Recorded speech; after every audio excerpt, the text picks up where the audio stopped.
Eu vou te ajudar, vou te ensinar 3 testes para saber se alguma coisa é heresia ou não. 3 testes. Porque ele está mandando testar. Como eu testo esse pregador da TV? Como eu testo aquela unção, aquele mover que está saindo paralítico andando? Como eu testo o livro que eu estou lendo, a doutrina da minha igreja, a minha própria igreja, esse pregador, evangelista, este ensino? 3 testes para você saber. Primeiro, compare com as escrituras. Compare o que esse pregador prega, que esse pregador ensina, o que esse livro apresenta, o que essa confissão de fé ensina, o que essas unções mostram, o que esses evangelistas ensinam, o que essas conferências propõem. Compare com as escrituras. Tem amparo na escritura essa doutrina? A escritura apoia tal campanha, tal conferência, tal afirmação. Agora, para isso, por isso que fica difícil, né? Você tem que conhecer bem as escrituras. Por isso que o governo, que foi banido nas urnas, ficou tanto tempo no poder. Porque a área que eles menos investiram foi educação. Um povo ignorante, analfabeto, não tem capacidade de se defender, não vai discernir o certo e errado. O que esse povo sabe de Constituição? O que ele sabe que ele sabe de leis, de direitos? Não sabe nada. É só dar bolsa quadrilha para eles, acabou. A mesma coisa os falsos profetas. Ninguém lê Bíblia nessas igrejas, não é estimulada a leitura, então não há como fazer uma avaliação.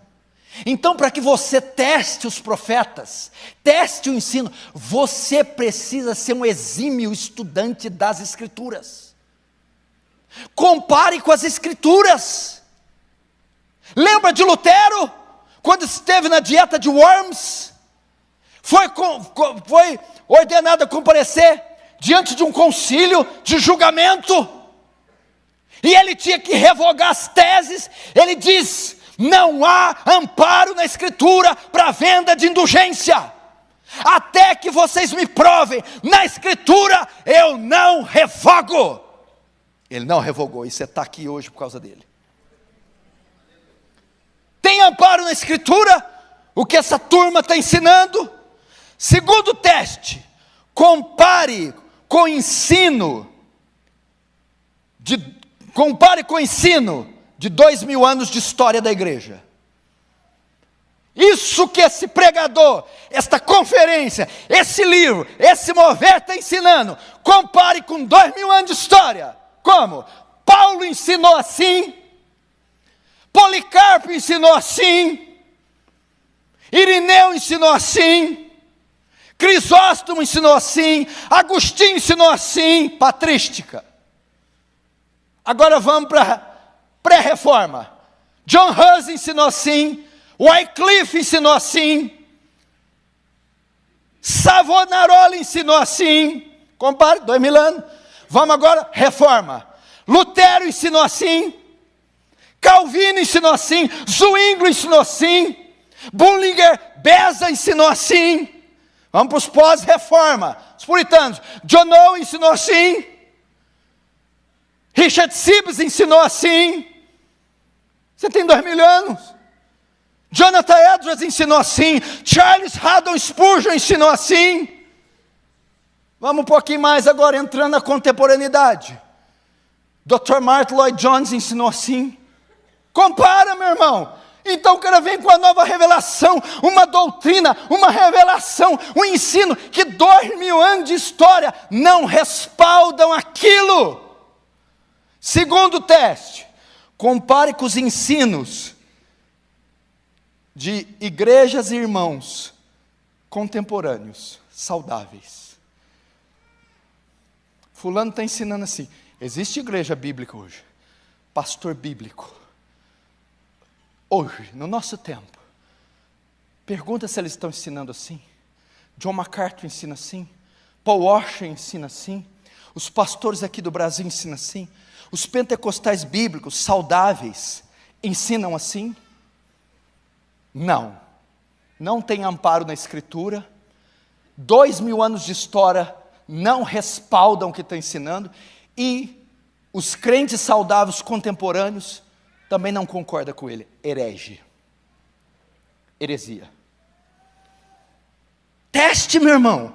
Atos 17, 10, 11, e logo os irmãos enviaram de noite Paulo, Silas, a Bereia, e eles chegando lá foram à sinagoga dos judeus. Ora, estes foram mais nobres dos que estavam em Tessalônica. Por que os judeus de Bereia foram mais nobres do que os de Tessalônica? Porque de bom grado receberam a palavra, examinando cada dia nas escrituras se essas coisas eram assim. Pastor Arival, sabe quem os bereanos submeteram a um teste? O apóstolo Paulo e Silas. Vamos ver se esse Paulo está pregando está certo. Vamos ver. Hã? E vocês não vão submeter a turma que está aí hoje? Teste, meu irmão. Agora, por que João usa o termo espírito? Filhinhos, amados, não dê crédito em todo espírito. Presta atenção, porque atrás de toda heresia está a mente do diabo. Sabe quem cria heresia? Não é um falso profeta, não. Não é o herege, não. A heresia, o engano, nasce nos laboratórios do inferno. Vem da mente do diabo. Por isso ele diz, não creia nos espíritos, porque quem propaga o engano são os falsos profetas, mas quem os inspiram é Satanás. Por isso ele usa, assim quem prega a verdade, está sob o poder do Espírito Santo, e é o Espírito que nos influencia a verdade. Quem prega a mentira é o espírito do diabo, que está por trás. É ele que faz isso. Vamos lá, vamos continuar. Agora, por quê? Ele vai nos dar a razão de fazermos o exame. Provai os espíritos, se procedem de Deus, verso 1. Porque muitos falsos profetas têm saído pelo mundo afora. Olha a ideia dele, porque nós temos, irmãos, que examinar. Veja só, João está dizendo assim, filhos, chegará um tempo que o engano vai estar em tão grande escala, que vai ter crescido tanto, que você terá que ter cuidado com o que come, com o que ouve, onde congrega, com o que lê. Por que eu tenho que pôr à prova os espíritos, João? Porque já muitos falsos profetas têm se levantado ao mundo. Porque existe engano em toda parte. Porque estão se levantando. Se João disse isso na época dele, imagine na nossa. Você não pode confiar em qualquer coisa, meu irmão. Verso 2. Nisto reconheceis o Espírito de Deus.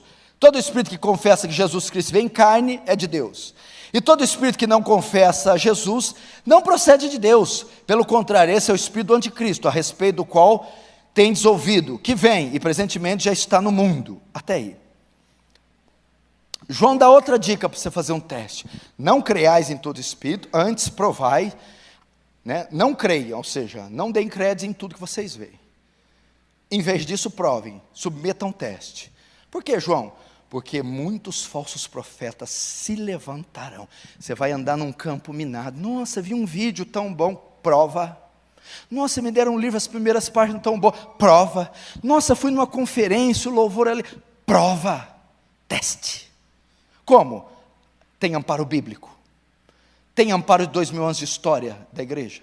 Tem amparo de crentes e igrejas saudáveis, contemporâneos. Agora, outro teste. Nisto reconhecereis o Espírito de Deus.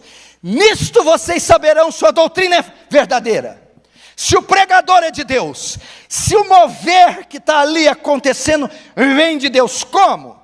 Todo espírito que confessa Jesus, que Jesus Cristo vem em carne é de Deus. E todo espírito que não confessa Jesus não procede de Deus. O que acontece? O primeiro século, o combate doutrinário era na cristologia. Cristologia, a doutrina de Cristo. O ataque que a igreja recebia era do gnosticismo e do docetismo. O que eles faziam? Negavam uma das naturezas de Cristo.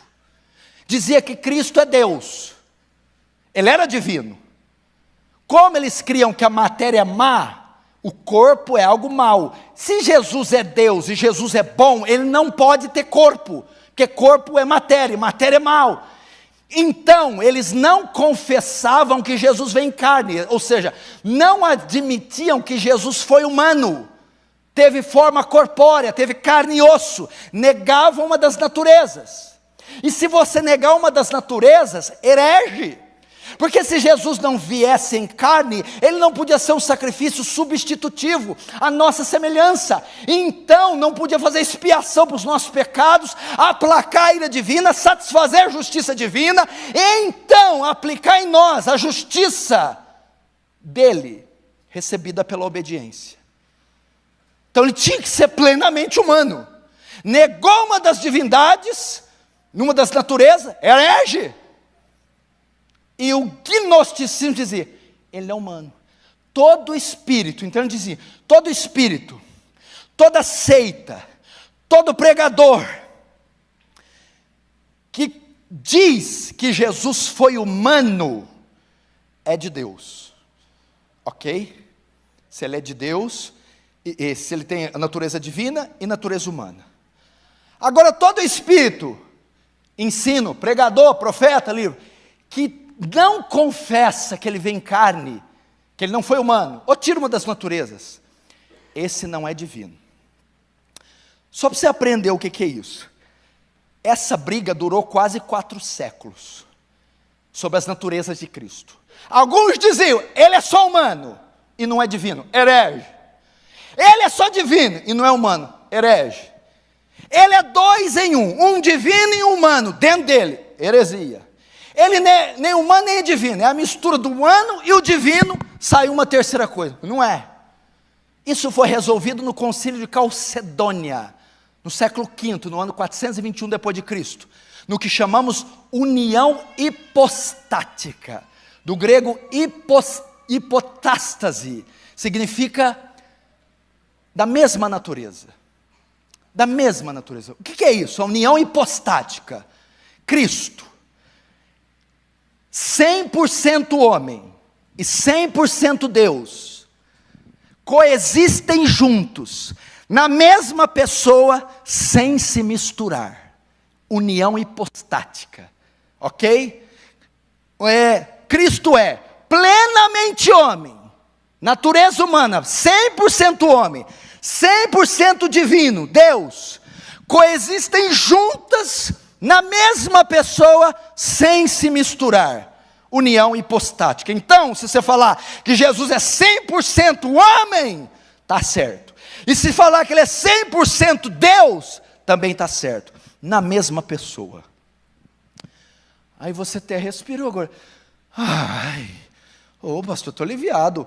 O meu falso profeta lá nunca falou que ele não vem em carne. Não, imagina.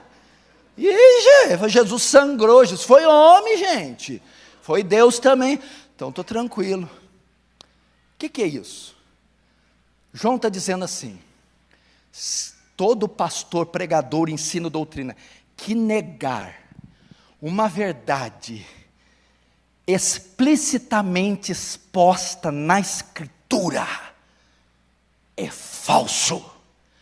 A divindade e a humanidade de Cristo é uma doutrina explicitamente exposta na Bíblia. E todo pregador, conferência, pastor, profeta, mover, que nega uma verdade clara das Escrituras, um ponto central da nossa fé, é falso, não vem de Deus. É isso que ele está dizendo.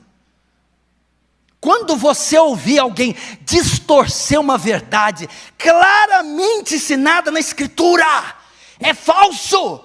Quando você ouvir que o dízimo faz expiação pelo pecado, falso. Quando você ouvir que tem que dar o trízimo, falso. Quando você ouvir que Cristo foi uma criatura e que Ele não é Deus, falso. Quando você ouvir que quem não dá o dízimo vai para o inferno, porque é ladrão, falso. É falso. quando distorcerem claramente o texto falso, e quando eles declararem, pregarem, ensinarem, apoiarem uma doutrina claramente ensinada pela Bíblia, um ponto central da fé, como justificação pela fé, sem obras, salvação pela graça, a mediação única de Jesus. Quando o sacrifício substitutivo na cruz, esse é de Deus. Quantos estão entendendo? Diz amém. Então por que você está lá ainda?